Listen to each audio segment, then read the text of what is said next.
Então vamos lá. O serviço www, eu considero que junto com, eu acho que na geração de vocês, né, é o mais popular, né? Assim, vocês utilizam, a gente utiliza todo dia, né? Então ele, por debaixo dele, tá rodando o protocolo HTTP, tá certo? Então o protocolo HTTP ele tem lá as características particulares dele, né? A gente vai já falar um pouquinho. Então, todo o serviço www, ele se baseia na questão dos localizadores de recursos, né? Então, vejam que essa URL aqui, ela tem uma certa hierarquia, né? Onde ela identifica qual é o servidor, né? Onde esse recurso está hospedado, que é a cisco.com, né?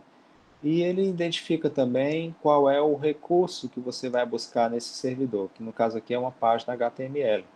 Tá? Então, quando você coloca isso aqui no campozinho, né, do teu browser, né, o browser ele vai quebrar essa informação aqui nessas duas partes aqui, justamente para colocar isso na requisição HTTP que ele vai fazer ao servidor, né, ele identifica direitinho justamente quem é o objeto e quem é o servidor, né?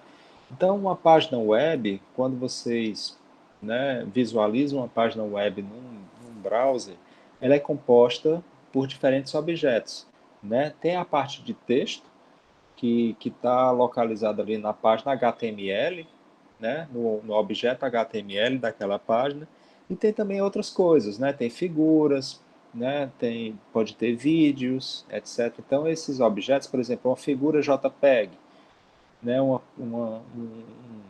GIF, alguma coisa que tem naquela página web, ela é considerada um objeto, né? Um vídeo também que está sendo sendo tocado ali, né, reproduzido naquela página, também ele é um objeto que estava localizado lá no servidor. Tá? E cada objeto desse pode ser acessado, deve ser acessado por uma URL, né, específica, tá certo?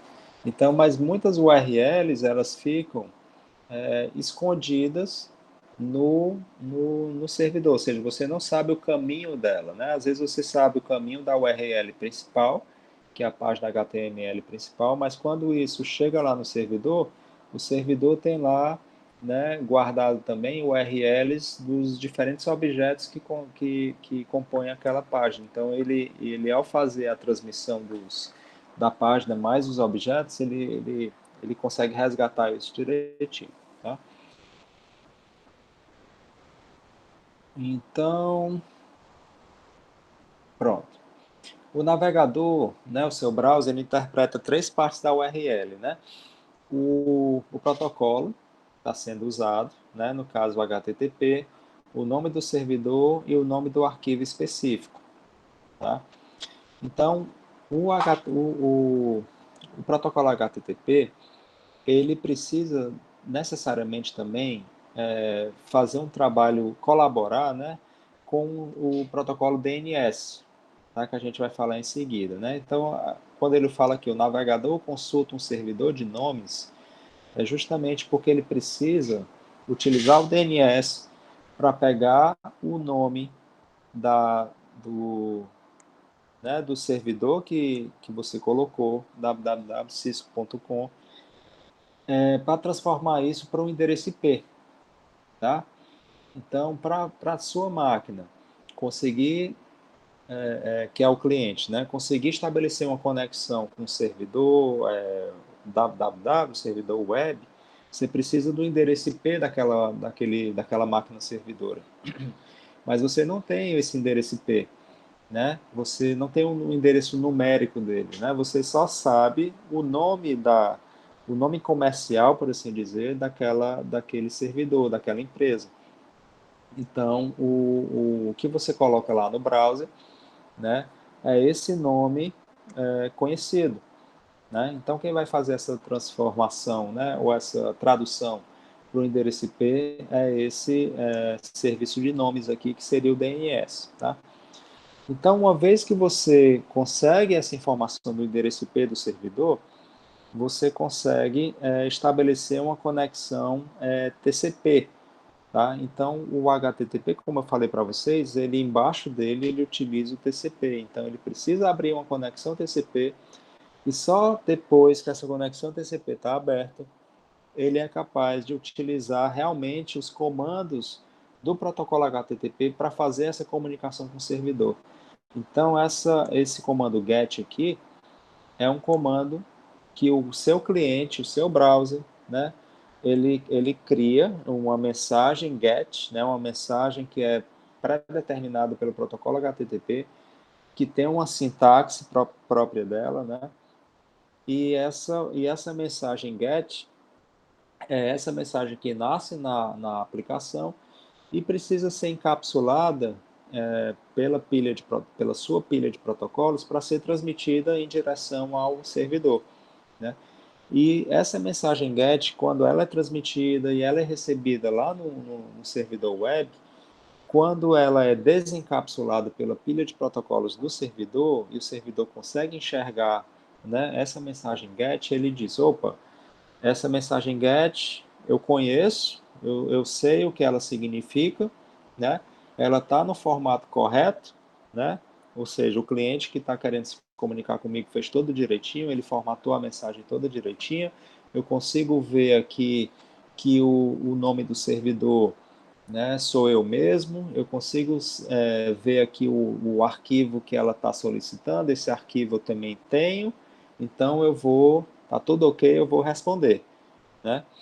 Então, nessa resposta, o servidor ele vai criar uma mensagem de resposta, tá certo? E aí, nessa mensagem de resposta, ele vai informar o que é que o cliente está pedindo. Se ele pedir uma página HTML, né, no conteúdo dessa minha mensagem de resposta, eu vou colocar lá justamente a minha página HTML.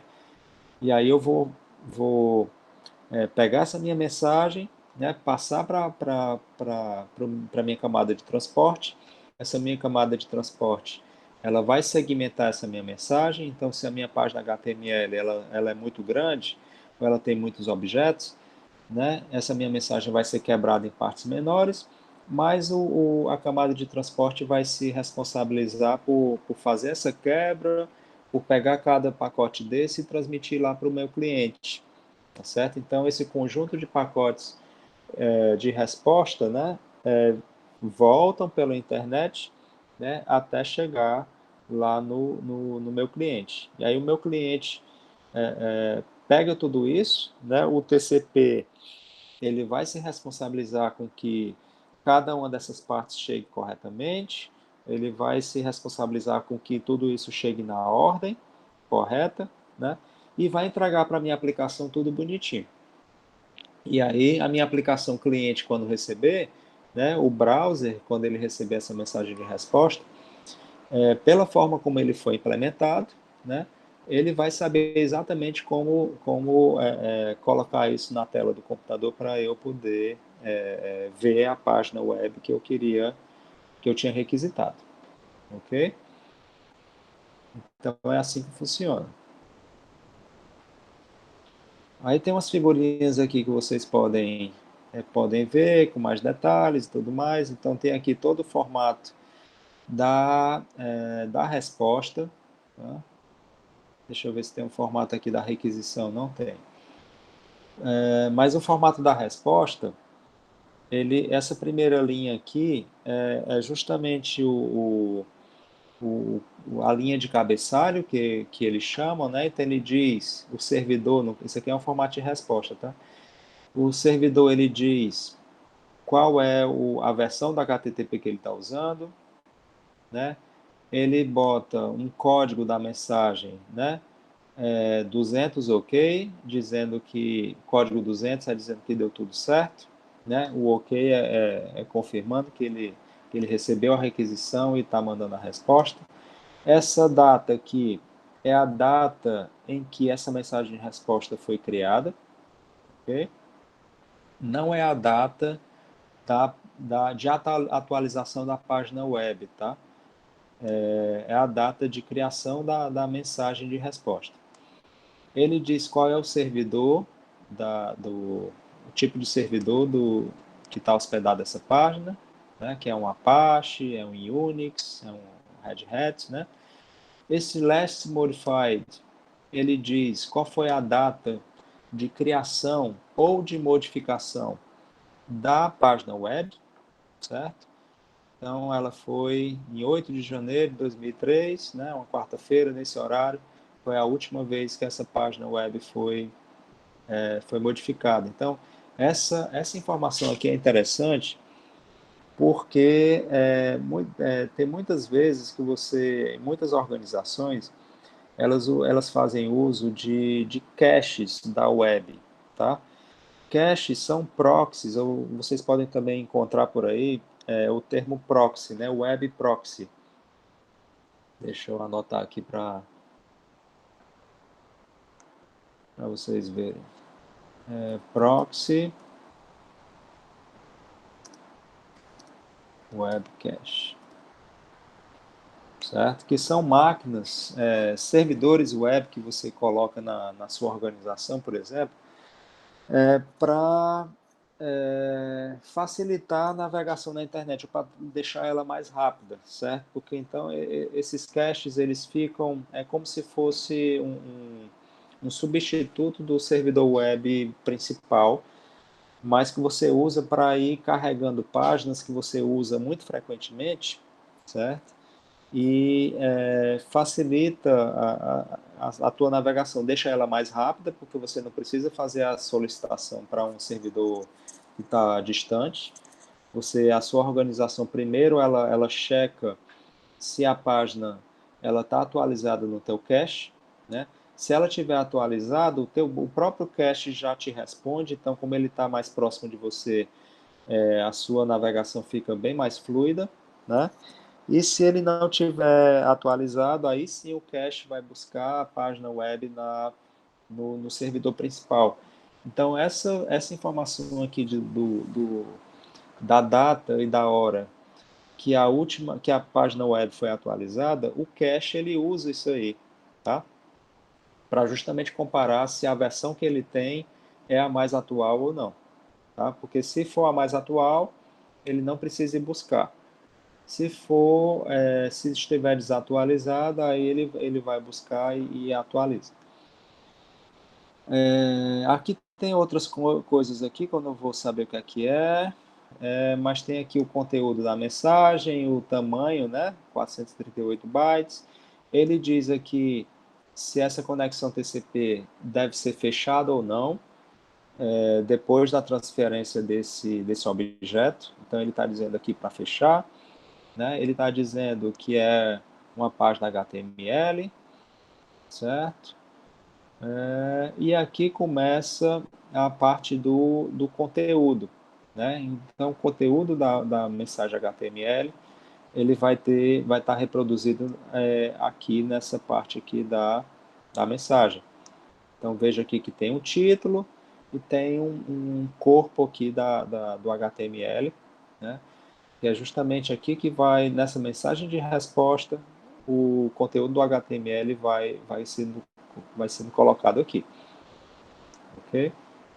Então vejam que o protocolo HTTP ele já delimita toda essa sintaxe aí do conteúdo dessas mensagens, tá certo? Essa mensagem aqui é uma mensagem específica de resposta, é um HTTP response que chama, né? O HTTP GET, que é aquele outro comando que eu expliquei aqui para vocês, que é o cliente quem cria, né, esse comando, quem usa esse comando, né, ele vai ter um formato um pouco diferente desse da resposta, né, mas sempre vai ser assim, vai ter, né, uma linha de cabeçalho, vai ter algumas coisas aqui, né, algumas informações que ele vai precisar, o cliente vai precisar informar para o servidor, né, e esses detalhes de formato do protocolo vocês podem ver com mais calma, se vocês forem depois implementar alguma vez, né, o protocolo HTTP.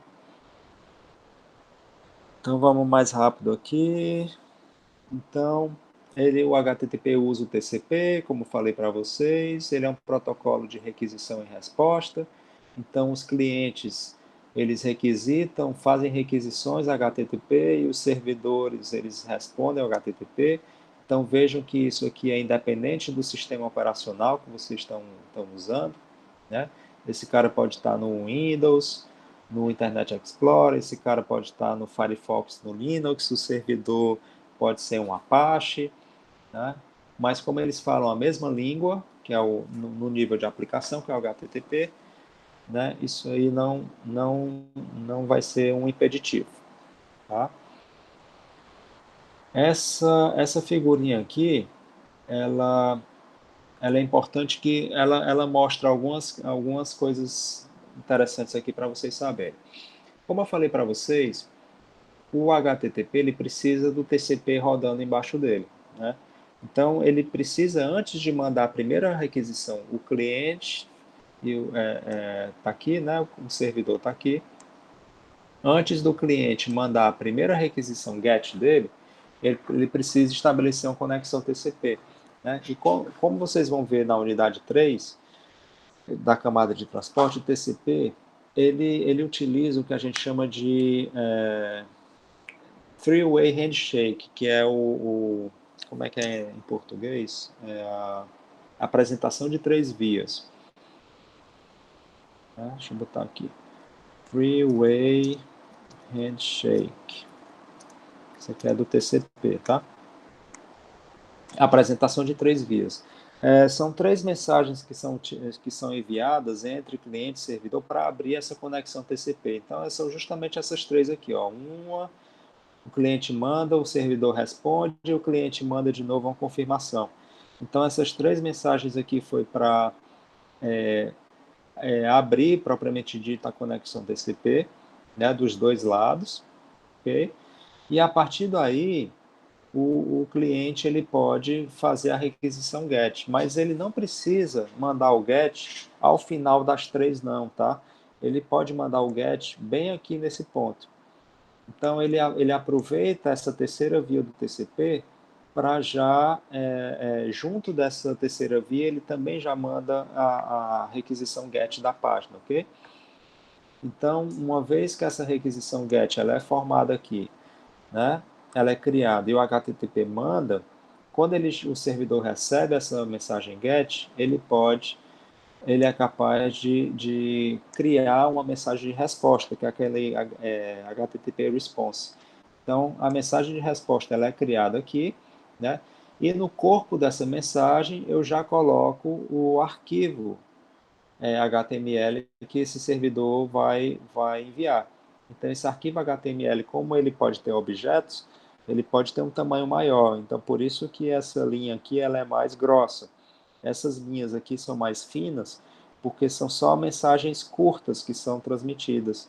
Tá? Essa linha mais grossa aqui indica que existe um arquivo a ser transmitido. Esse arquivo ele pode ter um tamanho maior, de bytes, né? Por isso que ele demora mais tempo para ser transmitido. E essa mensagem de resposta, com esse conteúdo do arquivo e dos objetos dentro dela, né, que vão ser quebrados pela camada de transporte, né, como eu falei para vocês, vão ser quebrados em partes menores, mas todos eles vão ser transmitidos, né?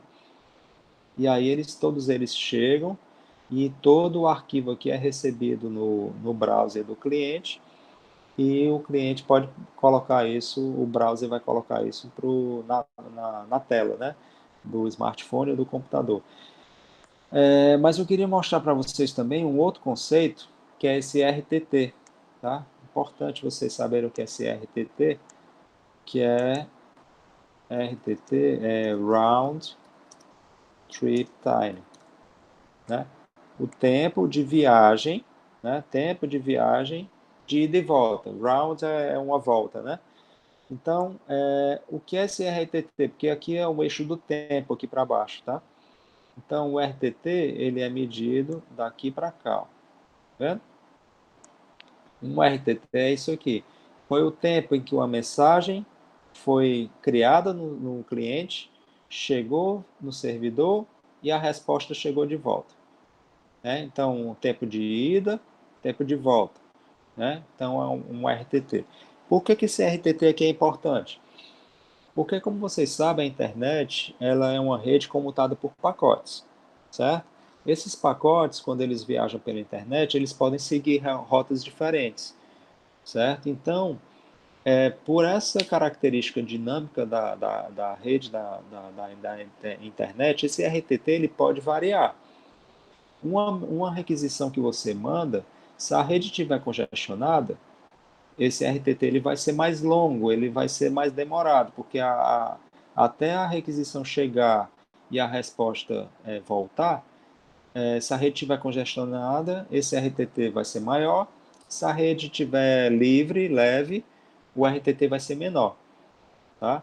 Então, essa variação do RTT, ela vai ter um impacto importante no protocolo do TCP, quando a gente for estudar na unidade 3 um algoritmo chamado controle de congestionamento, certo? Esse controle de congestionamento, ele roda no TCP, né? E ele fica monitorando quais são os valores desses RTTs médios, né? Se o RTT tá alto, se ele está baixo, porque isso vai nos dar uma informação se a rede está congestionada ou não.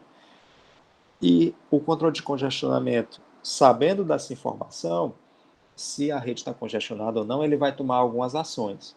Tá? A gente não vai falar agora o que é, vamos deixar para a aula específica, né, de controle de congestionamento, mas isso depende dos valores desse RTT aqui que eu mostrei aqui para vocês. Okay? E aí, aqui nos slides, ele vai falar aqui de conexões HTTP persistentes ou não persistentes. Isso aqui vai depender se a conexão TCP que foi aberta, né, pelo protocolo HTTP, se essa conexão TCP ela vai ficar abrindo e fechando toda vez que é mandado um objeto, ou se ela vai abrir no começo e vai ser fechado só no final.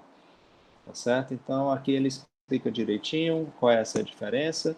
Na lista de exercícios também tem algumas questões da lista de exercícios relacionadas a essa parte aqui de conexões persistentes ou não. Né? Tem a história do pipeline também, se você precisa esperar a resposta do servidor para enviar uma nova requisição, ou se você pode enviar várias requisições em paralelo não, em sequência, mas sem esperar a resposta do servidor. Né? Então, quando você tem um pipeline, você tem uma navegação mais rápida, porque o cliente ele pode mandar várias requisições de páginas e objetos e o servidor, né, pode mandar mais rápido. E aí depois aqui ele vai falar dos comandos do HTTP, né? Então esse aqui vocês também podem dar uma lida e entender facilmente. Né? Tem o comando get, o post, o head, put, delete. Ok, isso aqui não é complicado para vocês. Isso aqui é mostrando o formato do cabeçalho, né? O formato do pacote HTTP.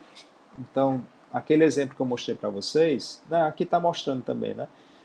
Um exemplo de comando get. Então, tem aqui toda a sintaxe do comando, isso aqui também o Kurose, ele explica bem direitinho isso aqui, vocês podem dar uma lida. Isso aqui é uma mensagem de resposta, tá? Então, toda essa mensagem aqui, ela foi encapsulada dentro de uma mensagem desse tipo aqui, com cada coisa no seu quadradinho, no seu campo. Okay? E dessa forma, tanto o browser do cliente como o processo do servidor, eles conseguem entender essa mensagem porque ela está toda formatada de forma correta, né?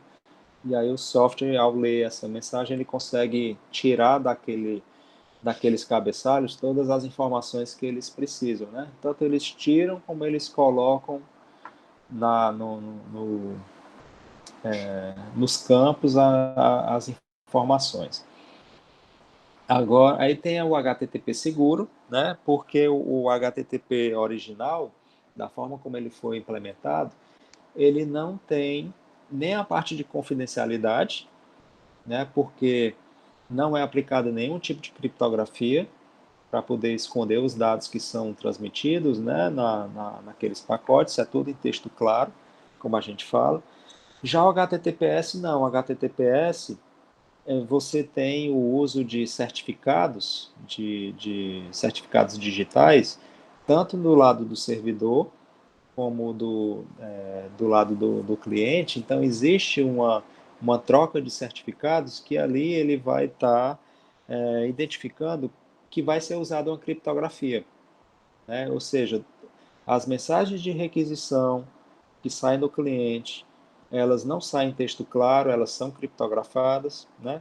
E as mensagens de resposta também são criptografadas. Então, se um atacante ele interceptar alguma daquelas mensagens, ele vai ver somente caracteres que não fazem sentido para ele, porque foi tudo embaralhado, né? A criptografia ela tem essa propriedade de cifrar a mensagem, né? Ela embaralha a mensagem de uma forma que você não sabe o conteúdo dela, tá?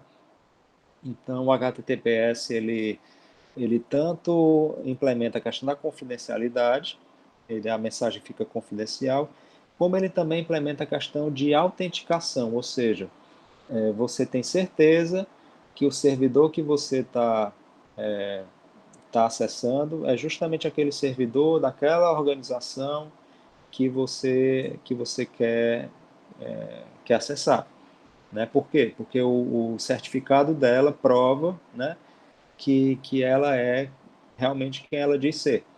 Então, você tem a parte de autenticação também. Então, para a parte de comércio eletrônico, para internet banking, né, quando você acessa uma página do seu banco, né, quando você acessa uma página de um comércio eletrônico, você vai colocar ali a informação do seu cartão de crédito, né, é importante que esse site ele tenha um certificado digital, que ele implemente o HTTPS, lá no seu browser vai aparecer lá o cadeadinho, né, dizendo que é um site seguro. E aí você pode colocar as suas informações pessoais de cartão de crédito, de senha de banco, etc., de forma tranquila, porque toda essa informação vai ser criptografada antes de ser enviada pela internet. Né? Porque a internet é uma rede que ela não é segura, né? Ela não implementa na sua versão normal e original dos seus protocolos, ela não implementa nenhuma dessas medidas de segurança, né?